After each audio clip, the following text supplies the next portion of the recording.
Lagi dengan saya Gembala Are, dan saat ini saya ingin membahas mengenai Sabat, ya.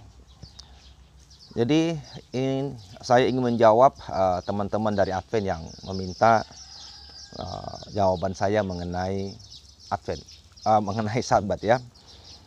Oke, saya akan bacakan ini ayat referensinya dari Keluaran 35, ya. Keluaran 35 ayat yang pertama hingga ayat yang ketiga demikian.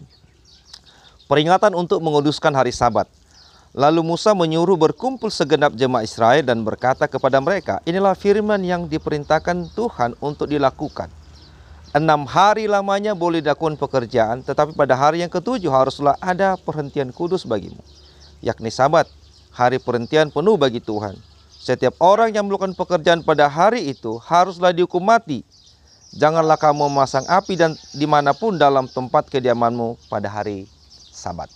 Saudara, Tuhan memerintahkan bangsa Israel untuk memelihara Sabat.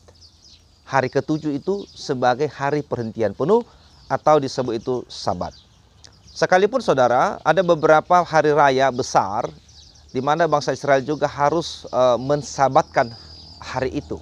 Misalnya Paskah. Kalau mereka Paskah, itu pasti mereka akan ada Sabat, dan mereka sebut itu adalah Sabat besar, ya. Bisa mereka katakan itu adalah Sabat Gadol, ya, artinya Sabat besar begitu, ya, atau Sabat Megale begitu, ya. Nah, jadi saudara-saudara, kita perhatikan, ya, saudara, bahwa pada hari ketujuh, pada hari yang ketujuh, yaitu hari Sabat, bangsa Israel tidak boleh bekerja. Bekerja seperti apa? Kalau kita baca dalam Keluaran pasal 35 ayat yang ketiga, janganlah kamu memasang api dimanapun dalam tempat kediamanmu pada hari Sabat. Memasang api itu artinya nggak boleh masak, loh, ya, nggak boleh masak. Hari ini teman-teman dari Advent, ya, tetap melakukan namanya Sabat hari ketujuh atau Sabat rutin mereka katakan. Kalau memang tetap Anda melakukan itu, maka siogianya Anda juga harus memberlakukan ayat yang ketiga, yakni tidak boleh memasak, ya. Anda tidak boleh memasak atau memasang api di rumahmu begitu. Jikalau engkau lakukan itu, ada konsekuensinya enggak? Ada, saudara. Ada konsekuensinya. Apa konsekuensinya, saudara? Kalau kita baca ayat 2, ya, 6 hari lamanya boleh dilakukan pekerjaan, tetapi pada hari yang ketujuh haruslah ada perhentian kudus bagimu, yakni Sabat, hari perhentian penuh bagi Tuhan. Setiap orang yang melakukan pekerjaan pada hari itu haruslah dihukum mati. Jadi siapapun yang memasak pada hari ketujuh menurut Alkitab, maka dia harus dihukum mati, saudara. Jadi teman-teman dari yang melakukan yang namanya Sabat hari ketujuh, Anda harus konsisten, ya, konsisten untuk melakukan hukuman mati kepada yang bekerja pada hari ketujuh atau yang melakukan pekerjaan memasak di rumah. Saudara, itu kebenaran. Jadi kalau Anda misalnya menguduskan hari ketujuh tapi tidak mengikuti aturan ini, tidak menghukum mereka yang melakukan pelanggaran kekudusan hari ketujuh, berarti Anda berlaku munafik begitu, ya, berlaku munafik. Kenapa?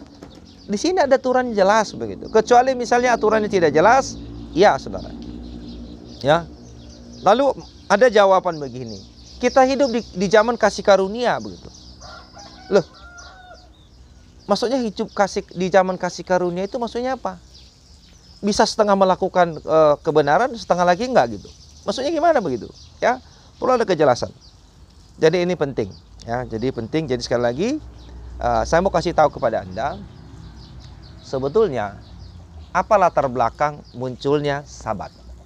Sabat itu sebetulnya muncul, atau lebih ditegaskan lagi, bahwa hari Sabat itu diberikan Tuhan kepada bangsa Israel. Ada ayatnya nggak? Ada, saudara. Saya akan bacakan kepada Anda di dalam Yehezkel, ya. di dalam Yehezkel pasal yang ke-20, ya, Yehezkel pasal 20 ayat yang ke-12, Tuhan berkata begini, hari-hari Sabatku juga kuberikan kepada mereka menjadi peringatan di antara aku dan mereka, supaya mereka mengetahui bahwa akulah Tuhan yang menguduskan mereka. Jadi hari Sabat itu diberikan kepada bangsa Israel, peringatan antara dia dengan Tuhan. Mengapa saudara? Tuhan menyuruh mereka berhenti bekerja pada hari ke-7, itu menjadikan Sabat hari itu. Tujuannya adalah supaya mereka ingat bahwa Tuhan pernah berjanji kepada Adam, nenek moyang kita, akan mengutus juru selamat. Juru selamat itu nanti akan lahir dari bangsa Israel. Jadi sebagai bangsa yang Tuhan pilih untuk menghadirkan Mesias dalam keadaannya sebagai manusia, maka Tuhan menuntut mereka untuk tetap menantikannya. Ya, menantikan sang juru selamat itu datang. Supaya mereka serius menantikannya dan tidak lupa, Tuhan menyuruh mereka tidak bekerja pada hari ke-7. Bahkan Tuhan memberikan sanksi yang sangat besar kepada mereka yang bekerja pada hari ke-7, yaitu mati. Karena saudara, pemberian Sabat itu kepada bangsa Israel dilatar belakangi oleh janji Allah kepada mereka bahwa dari keturunan mereka akan lahir juru selamat. Jadi sebetulnya saudara, Sabat itu diberikan kepada mereka adalah sebagai hari penantian kepada juru selamat yang akan datang, yang akan mengorbankan dirinya. Ya. Jadi begitu juru selamat datang, maka pengudusan hari ke-7 itu dihentikan. Saudara, mari kita baca apa yang dikatakan oleh firman Tuhan melalui Paulus, saudara, di dalam Kolose pasal yang kedua ayat 16. Ya, itu sebenarnya ayatnya sudah sangat jelas. Ya, Kolose pasal 2 ayat 16-17. Karena itu janganlah kamu biarkan orang menghukum kamu mengenai makanan dan minuman atau mengenai hari raya, bulan baru ataupun Sabat. Ya, perhatikan saudara. Semuanya ini hanyalah bayangan dari apa yang harus datang, sedang wujudnya ialah Kristus. Jadi sama seperti saya katakan tadi, bahwa Sabat itu adalah perjanjian antara Allah dengan bangsa Israel. Bahwa dari bangsa mereka akan lahir juru selamat. Ya, akan datang juru selamat untuk mengorbankan dirinya. Jadi mereka harus menantikan kedatangan sang juru selamat itu. Ya, mereka harus menantikannya. Makanya dikatakan oleh Tuhan Yesus bahwa anak manusia adalah Tuhan atas hari Sabat. Paulus menafsirkannya bahwa itu hanyalah bayangan, sedang wujudnya ialah Kristus, saudara. Ya. Jadi ada kesalahan dari teman-teman yang memelihara Sabat bahwa hari Kolose 2 ayat 16 sampai 17 itu Sabat di situ itu bukan Sabat rutin. Ya. Tapi perayaan-perayaan yang lain. Oh, salah saudara, salah. Kenapa?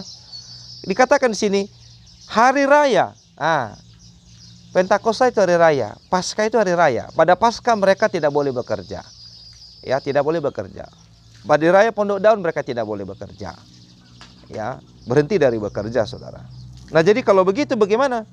Nah, ini Sabat rutin, Sabat hari ke-7 itu sudah dihentikan, tidak lagi diberlakukan. Itulah sebabnya di dalam perjanjian baru, saudara-saudara, tidak ada satu perintah untuk gereja untuk menguduskan hari ke-7. Kalau misalnya Sabat itu masih tetap dikuduskan seperti bangsa Israel menguduskannya, maka pasti ada namanya perintah. Mengapa? Karena gereja itu terdiri dari banyak suku dan bangsa yang tidak pernah menjadikan hari ke-7 sebagai perhentian. Ya, jadi kalau memang itu betul masih berlaku, maka pasti akan ada perintah dari Tuhan, baik melalui Tuhan sendiri maupun para rasul untuk tetap menguduskannya. Tapi ini tidak ada kita baca satu ayat pun. Ya, betul dalam Ibrani bahwa nanti ada perhentian. Betul saudara, kita akan berhenti di sorga, tidak lagi melakukan kegiatan di dunia ini. Betul saudara. Tetapi itu bukan Sabat di dunia ini, saudara. Ya. Jadi apa yang dikatakan oleh Paulus itu sudah jelas. Jadi saudara-saudara, bangsa Israel menguduskan hari ke-7 adalah sebagai sikap hati mereka menantikan juru selamat yang akan datang, yang akan dikorbankan untuk menggantikan manusia dihukumkan neraka. Begitu juru selamat datang mengorbankan dirinya, maka hal itu digenapi. Jadi hari ini jikalau ada orang yang masih menguduskan hari ke-7, berarti dia masih menantikan juru selamat dikorbankan. Pertanyaannya, juru selamat yang mana lagi akan Anda nantikan? Kalau bangsa Israel hari ini menguduskan hari ke-7, iya. Mengapa? Karena mereka menolak juru selamat yang telah datang, saudara. Wajar mereka masih menguduskan hari ke-7 karena mereka tidak percaya kepada Yesus Kristus. Kalau Anda percaya kepada Yesus Kristus sebagai juru selamat Anda, apa kepentingan Anda melakukannya? Ini saudara-saudara, perhatikan dan telitilah, jangan sampai Anda tersesat. Tuhan Yesus memberkati.